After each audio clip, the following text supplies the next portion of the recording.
tardes. Então, dando início ao nosso encontro, vamos começando com a prece que Jesus nos ensinou.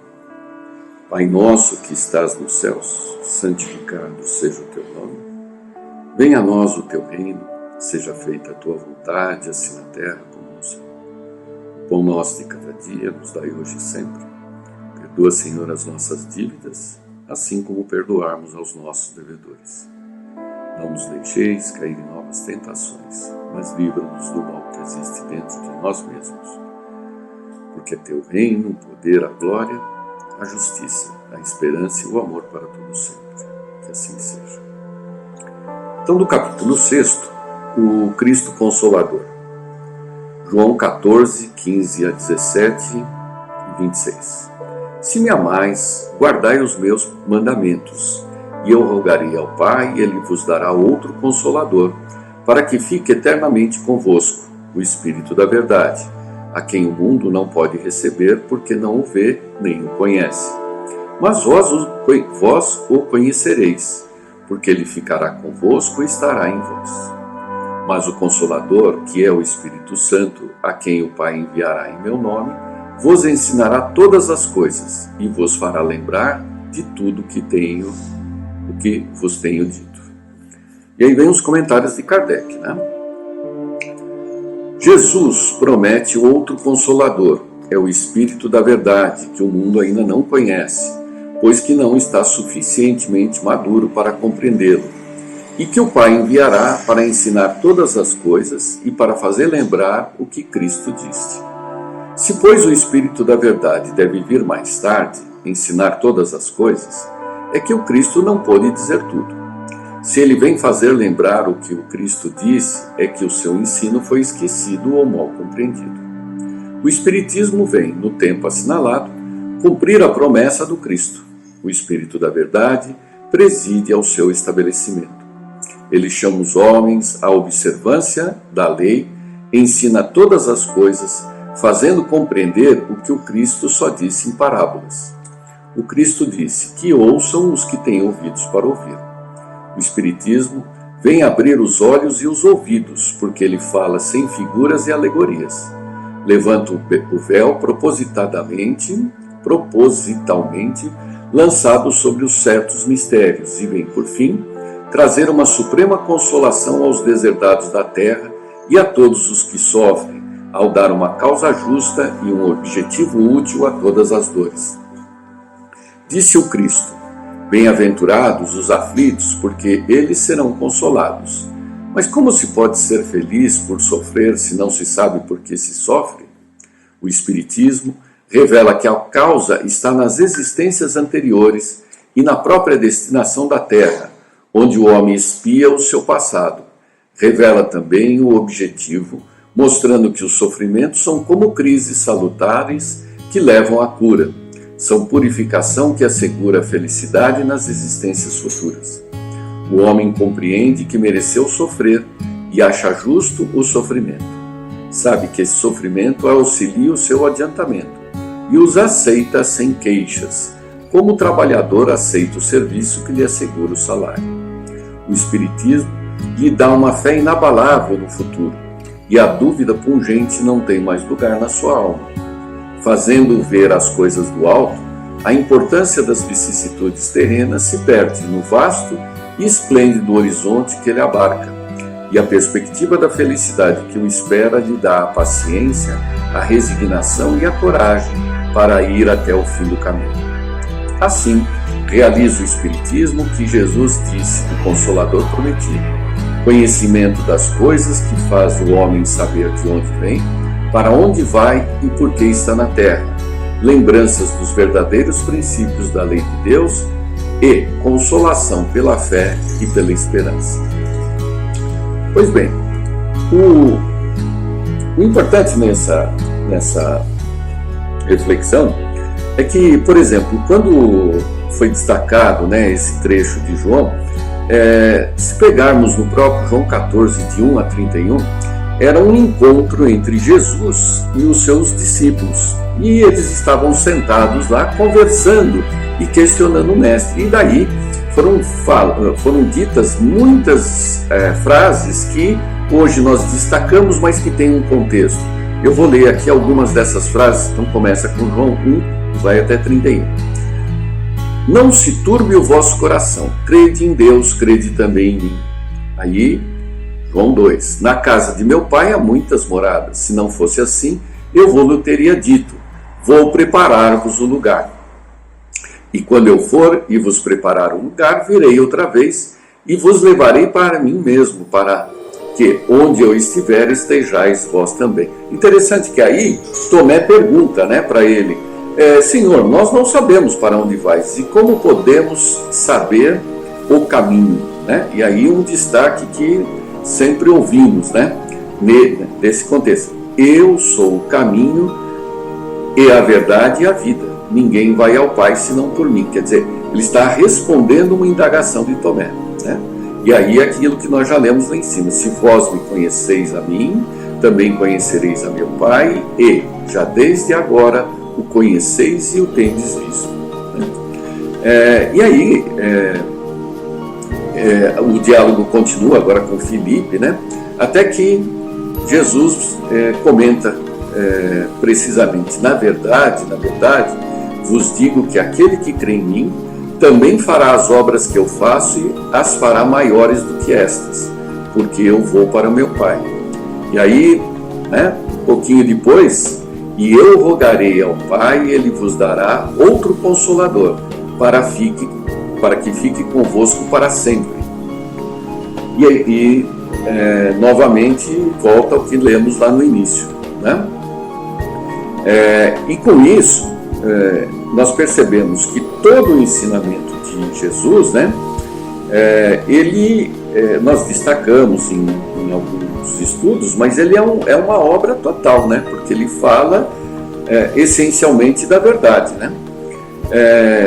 Interessante que ele justifica até no final, em João 30, 14:30, em que ele coloca numa frase, na penúltima frase, exatamente assim: já não falarei muito convosco, porque se aproxima o príncipe do mundo, e nada tem em mim. O príncipe do mundo aqui é a alegoria que nós temos em relação ao materialismo, à existência dos interesses pessoais próprios, e que não tem nada a ver com Jesus.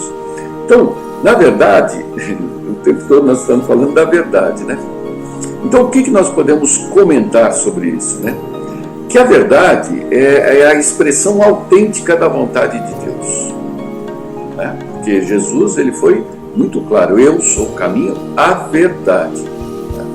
O Espírito da verdade, ele expressa o quê? A vontade de Deus, de forma educativa, genérica, geral, é o código moral, trazido por Jesus, que é a interpretação de Deus.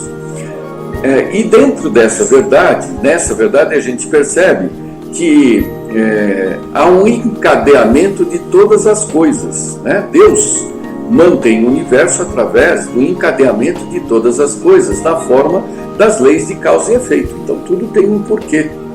E criando como se fosse uma malha, uma rede, de relações de ação e reação, em que nada acontece por acaso.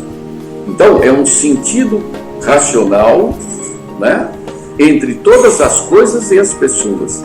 Esse conjunto é a verdade, No centro desta malha, no ponto original disto tudo, está Deus, que é a causa primária de todas as coisas, de onde parte a sua vontade sobre toda a criação, mantendo essa criação, através das emanações constantes de amor. É uma fonte, Então é como se Deus, a causa primária, ama, e através dessas relações de causa e efeito, ele mantém o universo, E nós que estamos vivendo mergulhados nessas leis divinas, atingimos e percebemos e compreendemos parcialmente, Então, de acordo com a capacidade de cada um, Então nós enxergamos alguns pedaços disso, Hoje é comum as pessoas falarem em recortes. É que recorte é uma ideia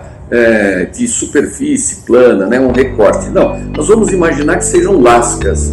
Por que lascas? Porque além da superfície você traz mais alguma coisa por trás disso, né? E essas lascas, né, é que nós compreendemos, temos sentido e nós chamamos de razão, né? Então, eu estou com a razão, né? Eu entendi a razão disso, né? Só que como cada um tem um pedaço da lasca, da própria lasca que ele interpreta, né? Cada um tem um pedacinho dessa razão, ou um pedacinho da sua verdade, que nem sempre encontra ressonância, entendimento de cada um, né? Porque cada um tem a sua, entre aspas, razão. É muito comum as pessoas falar, não, cada um tem a sua verdade, cada um tem a sua razão.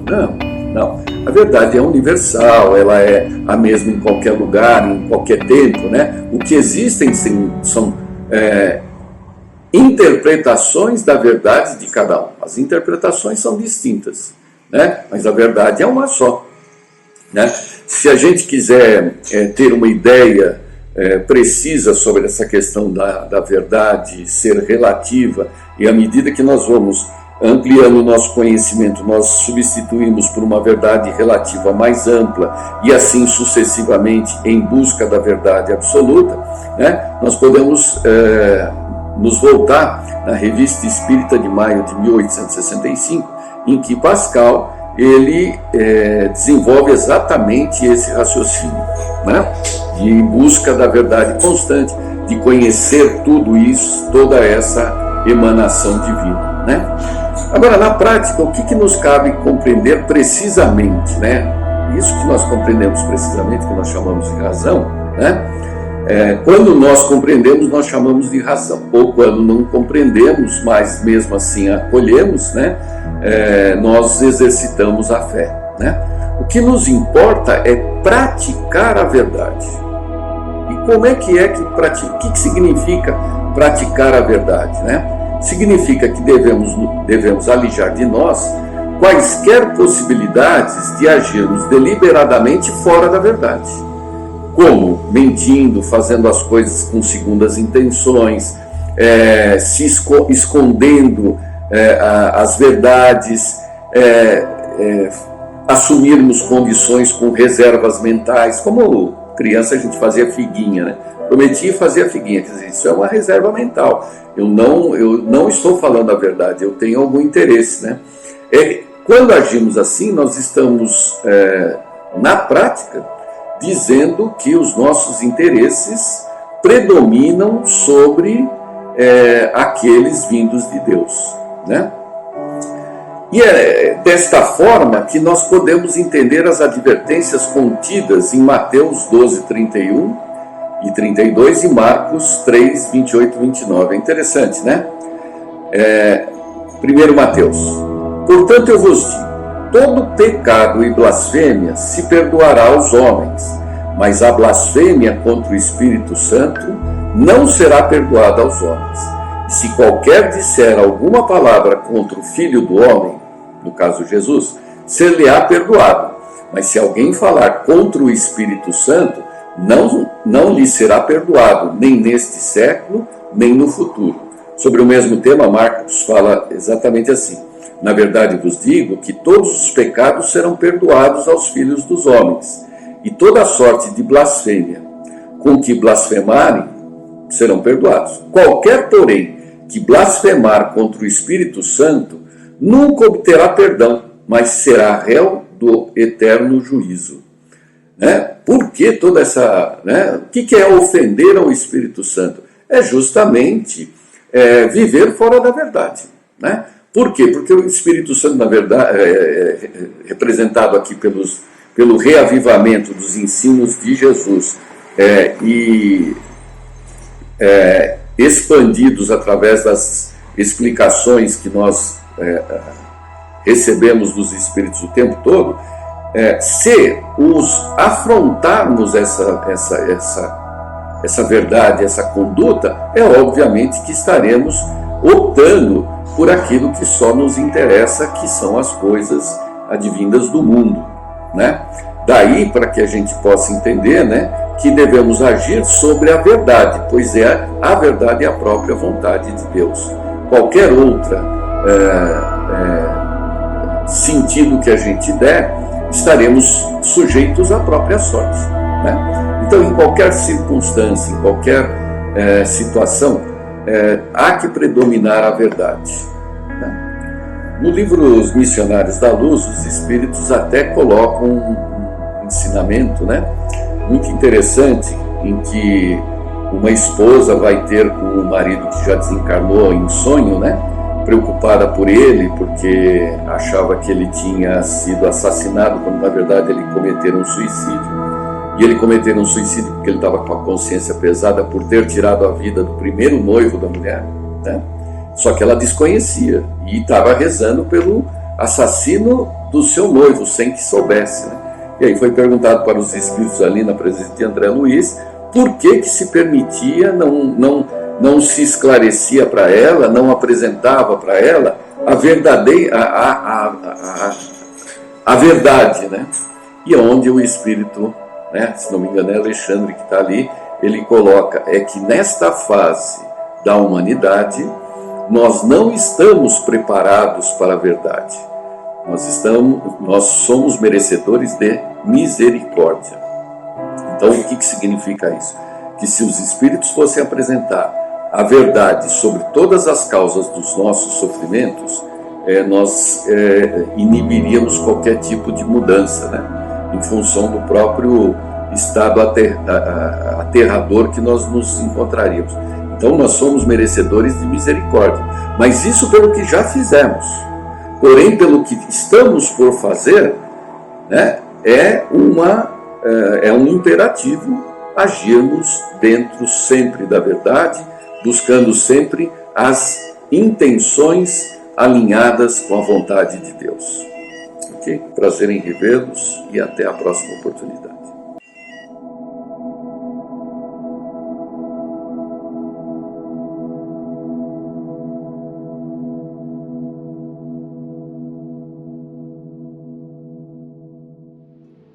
Hoje vamos ler um item do capítulo 10. Bem-aventurados os misericordiosos é o nome desse capítulo, né? Ele fala do perdão, do reconciliar-se com os adversários. E nós vamos ler o item 11, onde ele fala do não julgueis para não seres julgados. Aquele que estiver sem pecado, que atire a primeira pedra. Não julgueis, pois para não seres julgados, porque com o juízo que julgardes os outros, sereis julgados, e com a medida com que medirdes, vos medirão também a vós. Essa máxima, ela faz da indulgência um dever, pois não há quem dela não necessite para si mesmo. Ensina que não devemos julgar os outros mais severamente do que nos julgamos a nós mesmos, nem condenar nos outros o que nos desculpamos em nós. Antes de reprovar uma falta de alguém, consideremos se a mesma reprovação não nos pode ser aplicada. A censura de conduta alheia pode ter dois motivos: reprimir o mal ou desacreditar a pessoa cujos atos criticamos. Esse último motivo jamais tem escusa, pois decorre da maledicência e da maldade. O primeiro pode ser louvável e torna-se mesmo um dever em certos casos, pois dele pode resultar um bem, e porque sem ele o mal jamais seria reprimido na sociedade. Aliás, não deve o homem ajudar o progresso dos seus semelhantes? Não se deve, pois, tomar no sentido absoluto esse princípio: não julgueis para não seres julgados, porque a letra mata e o espírito vivifica. Jesus não podia proibir de se reprovar o mal, pois ele mesmo nos deu exemplo disso e o fez em termos enérgicos. Mas quis dizer que a autoridade da censura está na razão da autoridade moral daquele que a pronuncia. tornar-se culpável daquilo que se condena nos outros é abdicar dessa autoridade e, mais ainda, arrogar-se arbitrariamente o direito de repressão. A consciência íntima, de resto, recusa qualquer respeito e toda submissão voluntária àquele que, investido de algum poder, viola as leis e os princípios que está encarregado de aplicar. A única autoridade legítima aos olhos de Deus é a que se apoia no bom exemplo. É o que resulta, evidentemente, das palavras de Jesus.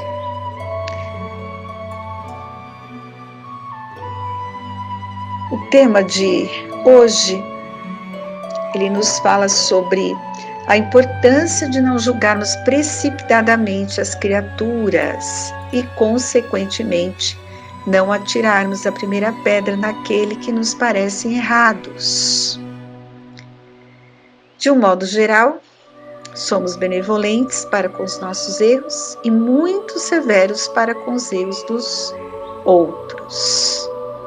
Não é mesmo? A grande maioria de nós todos, né? Kardec, ele perguntou aos espíritos qual o verdadeiro sentido da palavra caridade, conforme entendia Jesus. E o que os espíritos responderam? Benevolência para com todos, indulgência para com as imperfeições dos outros, perdão das ofensas. Está aí a resposta e o que devemos colocar em prática: benevolência para com todos, indulgência com as imperfeições e perdão das ofensas. Porque todos nós temos necessidade, né, de indulgência, de sermos perdoados. É fácil agir dessa maneira? Nós sabemos que não. E o que será que nos impede de fazer isso? Com certeza é o nosso orgulho, que é a maior chaga, né? Uma das chagas da humanidade. Orgulho, vaidade e o egoísmo. Nessa situação da questão de sermos indulgentes e perdoar, é o orgulho que trazemos enraizado aí na nossa bagagem espiritual. Então a nossa tendência sempre nos achamos as criaturas mais perfeitas da face da terra. Sempre estamos certos e os outros sempre errados. E o nosso mestre maior, ele nos adverte, justamente, que vemos o argueiro no olho do outro, mas não vemos a trave no nosso.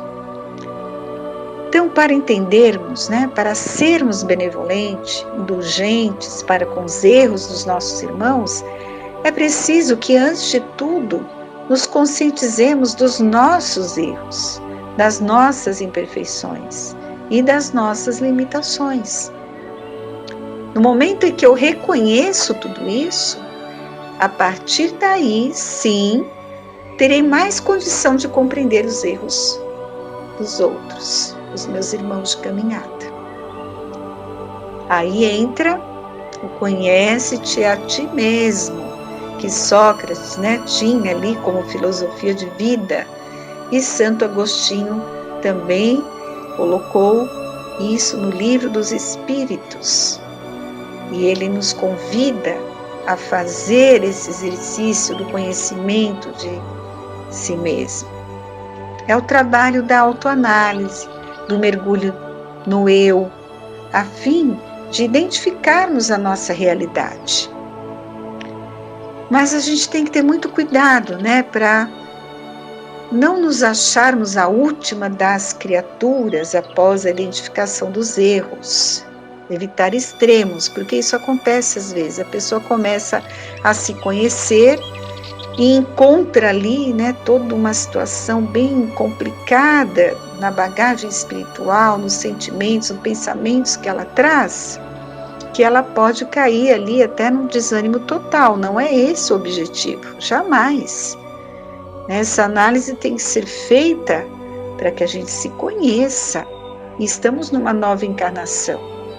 E toda nova oportunidade que Deus nos dá é para progredir, para combater imperfeições, para retornarmos melhores do que chegamos. A gente não tem que ficar triste, ficar cheio de pena de nós mesmos, né? E nós acomodarmos, achar que não tem jeito. Nossa, eu sou tão imperfeito que não tem como melhorar. Então, não. A palavra de ordem é esforço. Primeiro passo, nos conhecermos, reconhecer as nossas dificuldades e aí começar a luta. Muita boa vontade, muito esforço e nós vamos conseguir. É o esforço para vencermos a nós mesmos. E é esse esforço que vai nos ajudar a ser benevolentes, indulgentes para com os erros dos outros, dos nossos irmãos. Até porque quem tem telhado de vidro não joga pedra no dos outros, não é mesmo? Lembram-se desse ditado? Isso não significa que devemos ser coniventes com o erro das pessoas. Não devemos aprovar o mal, alegando bondade. Não é bem assim. O que estamos querendo dizer é que não vale a pena alargar mais as feridas. Todos nós cometemos erros. Afinal, somos enfermos da alma e precisamos nos corrigir.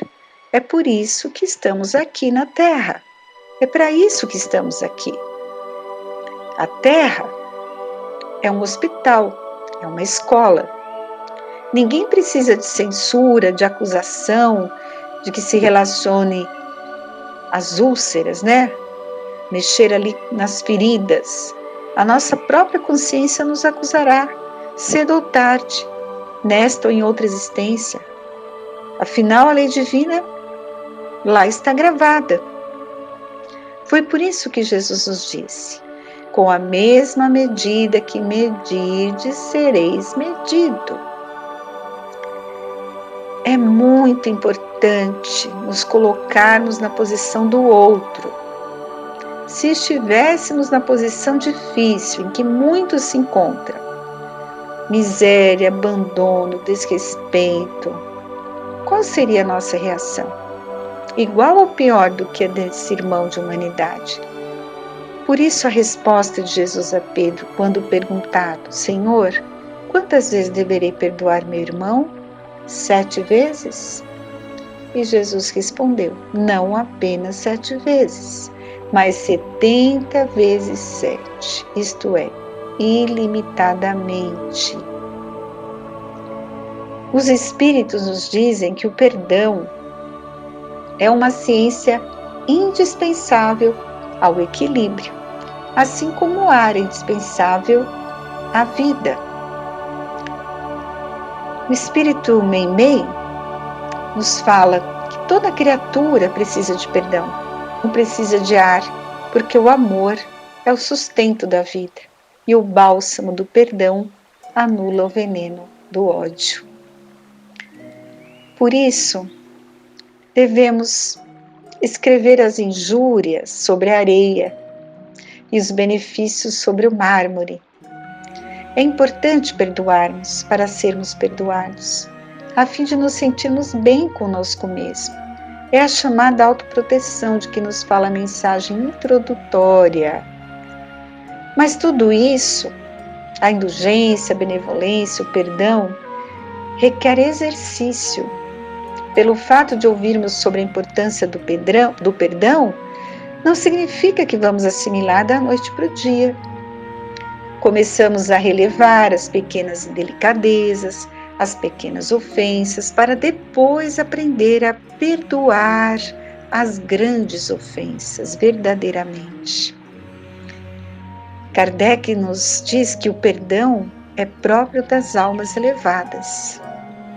Perdoar é, no momento em que aquela criatura que nos ofendeu precisar de nós, estarmos lá dizendo presente, servindo e ajudando. Por que atirar a primeira pedra, se sabemos que a lei jamais deixa o culpado impune? Por que fazer justiça com as próprias mãos? Ninguém foge à lei de ação e reação. Todos vão responder por aquilo que fizeram. Não sejamos nós que vamos cobrar e nem prejudicar alguém. A própria consciência desta pessoa já vai ser ali um motivo, para ela responder sobre seus atos. Nos dias atuais em que campeia a violência, muitas pessoas acham que um homem caído é alguém que deva ser aniquilado. Ouvimos expressões como essa, tem mais é que morrer, só a favor da pena de morte. Tenhamos muito cuidado com essas colocações, Antes de revidarmos a palavra ofensiva, que muitas vezes a gente fala impensadamente, antes de aceitarmos a provocação, pensemos 2 vezes. Será que vale a pena? Quanta coisa poderia ser evitada se pensássemos 2 vezes antes de tomar qualquer decisão, se usássemos o bom senso, o equilíbrio e a prece. Fazer aos outros aquilo que nós gostaríamos que os outros nos fizessem. É o que Jesus nos recomenda. Dizemos muitas vezes, jamais agiria dessa maneira. Quando ouvimos notícias de violência. Será que nunca fizemos isso? Jesus não pensava assim, tanto que no madeiro inflamante, elevou o pensamento ao Pai e disse: Senhor, perdoa-lhes, porque eles não sabem o que fazem. Reflitamos, estudemos a doutrina espírita e façamos a nossa parte, que é o trabalho de renovação interior, que servirá, consequentemente, para nos autoproteger de muitos sofrimentos. Elevando o pensamento a Deus, nosso Pai, rogando o auxílio nesse instante, principalmente a todos os que sofrem as provações.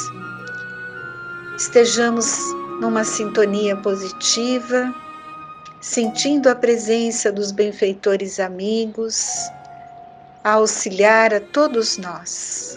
Confiemos que tudo tem uma razão de ser e que nada acontece sem a vontade desse Pai amoroso, soberanamente justo e bom. Estamos passando por um aprendizado necessário devido às imperfeições da grande maioria dos seres humanos. Estamos evoluindo, nosso planeta está se transformando. Então tudo isso faz parte, já sabemos, através dos estudos da terceira revelação, que é a doutrina espírita, o Consolador prometido por Jesus. Então busquemos nas leituras desses livros, do Evangelho, do Livro dos Espíritos, as respostas. E vamos encontrar ali a força, a coragem, o entendimento para seguir em frente, procurando estar numa sintonia positiva, desenvolvendo a fé em nossos corações. Aproveitamos para pedir, Senhor, por aqueles que não te conhecem e que sofrem em questionamentos, em desespero, em angústia. Fica aqui o nosso pedido por todos eles, que possam ser tocados em seus corações, por aqueles que estão desencarnando, passando pela prova do desencarne, por seus familiares. Sabemos que a equipe de benfeitores espirituais está a postos, socorrendo a cada um. Todos são amparados.